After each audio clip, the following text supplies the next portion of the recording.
গৌরনদী উপজেলায় এক নাবালিকা স্কুল ছাত্রীকে বিয়ের প্রলোভন দেখিয়ে অপহরণের অভিযোগে একাধিক ব্যক্তির বিরুদ্ধে থানায় মামলা দায়ের করা হয়েছে। ভুক্তভোগী ছাত্রীর পিতা দীপক সরকার বাদী হয়ে গৌরনদী মডেল থানায় লিখিত অভিযোগ করেন। অভিযোগ সূত্রে জানা যায়, উপজেলার মেদাকুল এলাকার বাসিন্দা তার 16 বছর বয়সী কন্যা দীপান্বিতা সরকার স্থানীয় মেদাকুল মাধ্যমিক বিদ্যালয়ের 10ম শ্রেণীর ছাত্রী।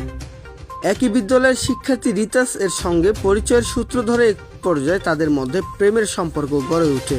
বিষয়টি জানতে পেরে পরিবারের পক্ষ থেকে রিতাসকে একাধিকবার সতর্ক করা হলেও সে ক্ষিপ্ত হয়ে মেয়েটিকে তুলে নেওয়ার হুমকি দেন বলে অভিযোগে উল্লেখ করা হয়েছে।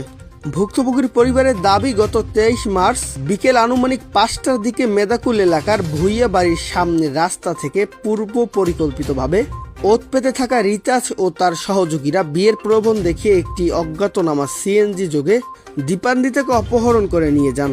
ঘটনাটি স্থানীয় লোকজন দেখে পরিবারকে জানালে তারা দ্রুত ঘটনাস্থলে পৌঁছে খোঁজাখুঁজি শুরু করেন।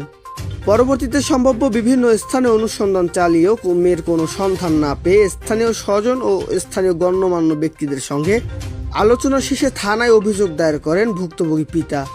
এ ঘটনায় অভিযুক্তদের মধ্যে রয়েছেন রিতাস, তার পিতা মোহাম্মদ দেলোয়ার হোসেন, মোহাম্মদ রাতুল হোসেন, মোহাম্মদ আমজাদ হোসেন এবং মোহাম্মদ সাইফুল ইসলাম।